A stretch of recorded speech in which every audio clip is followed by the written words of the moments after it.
कि अब प्रभु कृपा करहु यही भांति और सब तनि भजन करब दिन राति। हे प्रभु जल्दी से मुझको इस नर्क से बाहर कर दो, इस तकलीफ से बाहर कर दो। मैं 24 घंटे तुम्हारा भजन करूंगा, दिन रात भजन करेंगे। वादा तो ये करके हम आप सब लोग आए।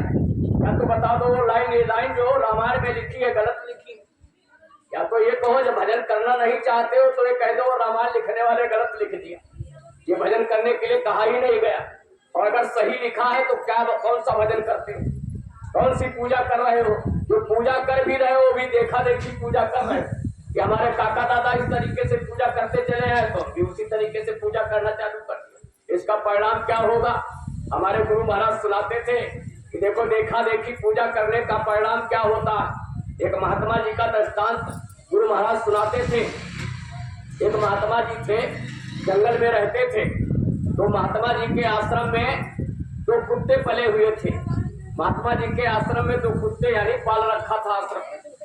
जिस राज्य में, बैठो माता जी सुनो तो,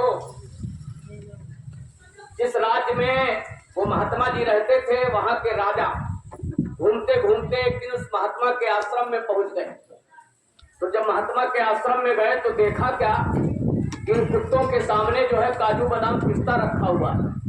2 कुत्ते रस्सी से बंधे थे और दोनों कुत्तों के सामने काजू बादाम पिस्ता रखा हुआ। और वो कुत्ते जो है खाना तो दूर रहा और काजू बादाम पिस्ता को सूंघ भी नहीं रहे थे।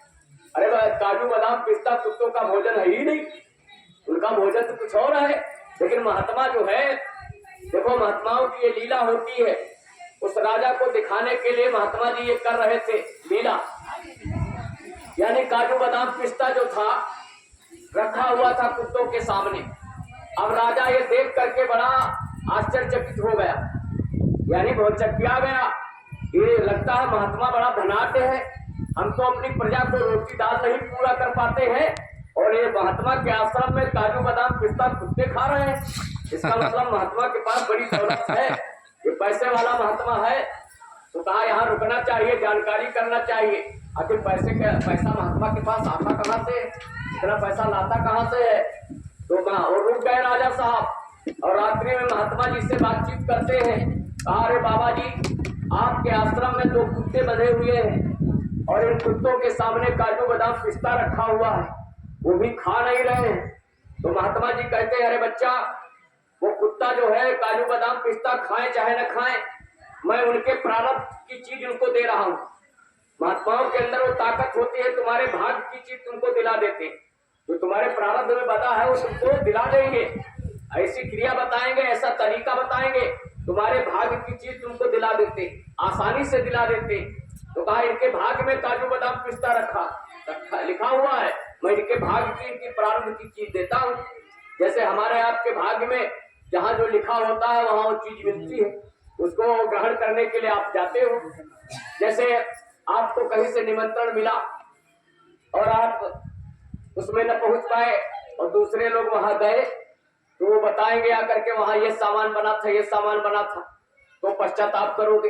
तब पश्चाताप करोगे मुझे भी जाना चाहिए था, अगर हम भी जाते तो ये खाने को चीज मिलती है खाने, लेकिन तुम्हारे प्रारब्ध में वो चीज थी नहीं। कैसे जाते आप, कैसे जाते? कोई न कोई जो है रोना लग जाएगा। अगर आपके भाग्य में कोई चीज नहीं है तो वहां नहीं जा सकते हो। यदि आपके भाग्य में है तो किसी न किसी बहाने जाना पड़ेगा। जैसे हमारे प्रारब्ध में यहाँ का पानी लिखा था तो हमको आना पड़ा सत्संग का बहाना। यहाँ बोलने वाले तो बहुत लोग बैठे, लेकिन सत्संग के बहाने यहाँ आना है क्योंकि यहाँ का पानी पीना, ये हमारे भाग्य में लिखा। ये भाग्य की चीज कौन दिलाते हैं? तुम्हारे भाग्य की चीज महात्मा तुमको दिला देते हैं किसी न किसी बहाने, यानी किसी न किसी माध्यम से वो तुमको दिला देते हैं। तो होता क्या है, जब ये बात कहा तो राजा साहब सोचने लगे कि इन कुत्तों का प्रारब्ध इतना जोरदार है, इनके भाग्य में काजू बादाम पिस्ता लिखा। आखिर भाग्य जब तुम्हारा जोरदार होगा तभी तुमको काजू बादाम पिस्ता तो खाने को मिलेगा, नहीं तो सूखी रोटी भी खाने को नहीं मिलेगी। तो अगर प्रारब्ध में नहीं होगा तुम्हारे, तो राजा साहब पूछने लगे, कहा इन कुत्तों का प्रारब्ध इतना जोरदार है, इसके पूर्व जन्म में क्या थे? भाई प्रारब्ध कब बनता है? पूर्व जन्म के पुण्य से। पूर्व जन्म में आपने कुछ ऐसा पुण्य इकट्ठा कर रखा है जो आज गुरु की शरण में चले गए। हम आप सभी लोग जो है बिना पुण्य के गुरु महाराज के पास नहीं पहुंचे। जब हमारा आपका करोड़ों करोड़ों जन्मों के पुण्य इकट्ठा हुए हैं तब गुरु मिले हैं हमको। आप ये कोई साधारण चीज नहीं है कि हम आप सभी लोग गुरु भक्त बन गए हैं, गुरु के आदेश का पालन कर रहे हैं, आसान चीज नहीं है। ये पूर्व जन्म के पुण्य से कर रहे हैं। तो कहा इतना जोरदार इनका प्रारब्ध बना तो कैसे बना इन कुत्तों का? राजा साहब जानकारी लेने की कोशिश करने लगे। कहा देखो बेटा, एक कुत्ते की तरफ इशारा किया। कहा ये जो कुत्ता है ये वाला, तो कहा ये कुत्ता फला देश का राजा था, ये फला जगह का राजा था।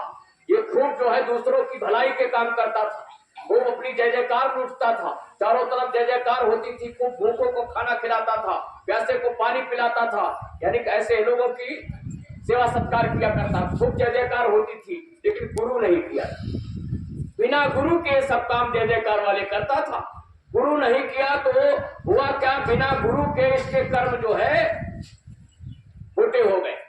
कर्म ऐसे हो गए, इसका प्रारब्ध जो है इनकी जीवात्मा जो थी उस राजा की जीवात्मा कुत्ते के शरीर में चली गई। ये वहां के राजा, इनको कुत्ते के यानी कि शरीर को, इनकी जीवात्मा को कुत्ते का शरीर मिल गया बिना गुरु के। बिना गुरु के पूजा पाठ करने का परिणाम क्या होगा? कुत्ते का शरीर। कुत्ते का शरीर का काम तो बढ़िया किया, पूरे जीवन तुम दूसरों के भलाई के काम करो बिना गुरु के, लेकिन जब तुम्हारे शरीर से जीवात्मा निकाली जाएगी तो नाली में डाल दी जाएगी। इसका मतलब ये बिना गुरु के पूजा पाठ तुम्हारी कबूल नहीं होगी। उसके बाद दूसरे कुत्ते की तरफ इशारा किया। कहा देखो बच्चा, ये दूसरा कुत्ता जो है ये भी वहां का राजा है और ये इनके बाप हैं और ये इनका लड़का है। जिस तरीके से बाप यानी काका दादा पूजा करते चले आए उसी तरीके से ये भी पूजा पाठ करने लगे। जिस तरीके से उनकी चारों तरफ जय जयकार हो रही थी तो ये भी उसी तरीके से अपनी जय जयकार कराने के लिए खूब जो है भूखे को खाना खिलाना, प्यासे को पानी पिलाना, खूब भंडारा करना, खूब कन्या भोज कराना। जैसे आप देखो खूब कन्या भोज हुआ, खूब जलेबी खिलाई गई, खूब हलवा खिलाया गया। इस तरीके से अरे बिना गुरु के ये काम करना चालू कर दिया, लेकिन गुरु नहीं किया। कारण ये बना कि जब इनके शरीर से भी जीवात्मा निकली, सांसों की पूंजी समाप्त हुई तो इनको भी कुत्ते का शरीर मिल गया। अब आगे एक तीसरा खूंटा खाली गड़ा हुआ था। उस राजा की नजर उस खूंटे पर पड़ गई। कहा अरे बाबा जी ये तीसरा खूंटा किसके लिए गड़ा है? कहा बाबा जी ने कहा बेटा ये मौजूदा राजा के लिए तीसरा खूंटा गड़ा है, क्योंकि मौजूदा राजा भी उसी तरीके से काम कर रहा है। हम आप सब लोग मौजूदा राजा हमारे आपके लिए सबके लिए खूंटा गड़ा हुआ है, यानी उसी रास्ते में जाना है। अगर बिना गुरु के पूजा पाठ करते रहेंगे तो उस पूजा पाठ का कोई फल फायदा नहीं मिलेगा। प्रेमी भाई बहन, इस कहानी का मतलब ये है, इसलिए गुरु महाराज सुनाते थे कहानी। अब जब राजा तो राजा को बताना था, वो राजा मौजूदा राजा तो थे ही। जब कहा ये हमारे लिए ही सारी बात हो रही है तो कहा सरकार फिर इस गति से छुटकारा कैसे मिलेगा? आखिर है हमारी ये जीवात्मा जो है गति का चक्कर न लगाने पाए, इस तकलीफ में न जाने पाए। तो देखो तुम्हारी किताबों में भी लिखा है, महात्मा तो बताते हैं, तुम्हारी रामचरितमानस में भी लिखा है कि तुम्हारी जीवात्मा को सद्गति कैसे मिलेगी, तुम्हारी जीवात्मा का कल्याण कैसे होगा, तुम्हारी जीवात्मा को आवागमन से छुटकारा कैसे मिलेगा। रामचरितमानस में लिखा है, रोज पढ़ते हो लेकिन तवज्जो नहीं देते, उस पर गौर नहीं करते हो। पढ़ते आप रोज हो, मैं ध्यान दिला रहा हूं आपको कि जाना चाहूं। रामचरितमानस की लाइन है। हमारे रामचरितमानस के जानकार देखो मानस मर्मज्ञ बैठे हैं, सामने बैठे चितराम जी, मानस का बड़ा ज्ञान है। अब उसी रामचरितमानस में लिखा है, यानी जाना चाहूं गूढ़ गति जेई और नाम जीह जप जानाई देई। जीवात्मा का उद्धार किससे होगा? परमात्मा के नाम से। परमात्मा के नाम के द्वारा तुम्हारी जीवात्मा का उद्धार होगा, तुम्हारी जीवात्मा को मुक्ति मोक्ष मिलेगा, आवागमन से छुटकारा मिल जाएगा, अधोगति का चक्कर नहीं लगाएगी अगर इसको परमात्मा का नाम मिल जाए। जीवात्मा को अगर परमात्मा का नाम मालूम हो जाए तो तुम्हारी जीवात्मा अधोगति का चक्कर नहीं लगाएगी। अब जरा विचार करो, अब सभी लोग पढ़े लिखे भाई हो, सबके पास परमात्मा का नाम है, कोई त्रेता वाला नाम लेता है, कोई द्वापर वाला नाम लेता है, कोई सतयुग वाला नाम लेता है। यानी किसी न किसी परमात्मा का आप नाम ले रहे हो, लेकिन उस परमात्मा के विषय की जानकारी नहीं। नाम तो ले रहे हो, अरे राम राम कहने से कल्याण नहीं होगा, राधे राधे कहने से भी कल्याण नहीं होगा। करोड़ों नाम महात्माओं ने बताए हैं परमात्मा के। परमात्मा के करोड़ों नाम है, कोटि नाम संसार में, कोटि नाम संसार में ताते मुक्ति न होए। उन करोड़ों नामों में किसी भी नाम से मुक्ति मोक्ष नहीं मिलेगा। है तो करोड़ों नाम परमात्मा के, किस नाम से मुक्ति मोक्ष मिलेगा? नाम तो है संतन आधीना, नाम तो है संतन आधीना, और संत बिना को नाम ना चीन्हा। बिना महात्माओं के उस नाम को कोई नहीं बता सकता। वो वक्त का नाम होता है, वो समय का नाम होता है जो संतों के अधीन। गिरी बदरिया पाप की बरस रहे अंगार, ये संत न होते जगत में तो जल जाता संसार। अब संतों की बात तो हम आप मानना नहीं चाहते, बाबा जी की बात नहीं मानना चाहते। अगर बाबा जी की बात मानते होते तो ये आपका क्षेत्र ऐसा है जहाँ बैठने की जगह न होती। हम तो वही बात से छोड़ा, ये अगर बात मानते होते तो यहाँ बैठने की जगह नहीं होती। हमारी देखो माता जी ने कितना प्रयास करके और 9 बजे 10 बजे से कार्यक्रम का समय दिया था, लेकिन अभी 2-2:30 बज रहा है, अभी तक देखो ये परिस्थिति, ये हाल हो रहा है। ऐसे कलिकाल में अरे ऐसे नहीं समझ में आएगी महात्माओं की बात जब तक जो है मार नहीं पड़ेगी। बिना मार के कोई नहीं समझ पाएगा, जब मार पड़ेगी तब याद है।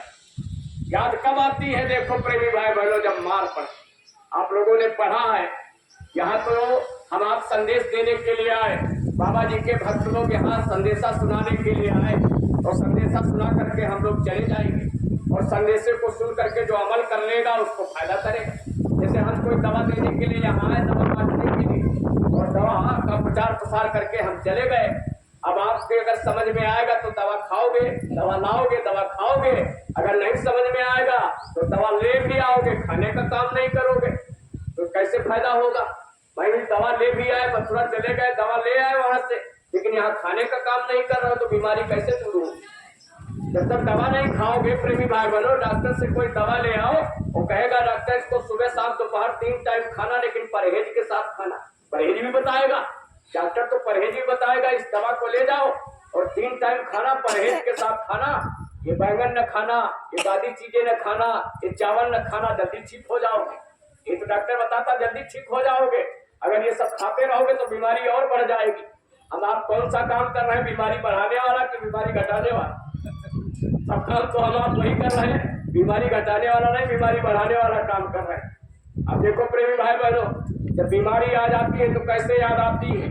आप लोगों ने किताबों में पढ़ा है, मैं थोड़ा सा संकेत किताबों का देना चाहता हूँ। आप लोग खूब पढ़ते हो, उन्हीं किताबों में लिखा है। देखो जब हनुमान जी, भाई हनुमान को सब लोग जानते होंगे, हनुमान की भी पूजा करते हो। हनुमान के जितने मंदिर बने उतने भगवान राम के मंदिर नहीं बने होंगे। आप धरती पर देख रहे हो हनुमान के इतने मंदिर बने, तो क्यों मंदिर बने? उनके नाम के आगे विद्यावान लिखा गया। हमारे भैया चेतराम जी जानते हैं, देखो सबको कुछ सुनाते हैं, हमको याद आ गया, मैं थोड़ा बताने जा रहा हूं। हनुमान के नाम के आगे विद्यावान लिखा गया। विद्यावान क्यों लिखा गया? वो हम अपने आराध्य का काम बजाने में, हुक्म बजाने में बराबर लगे रहते। जो अपने आराध्य का हुक्म बजाने में बराबर लगा रहता है, उसके नाम के आगे क्या लिख जाता है? विद्यावान।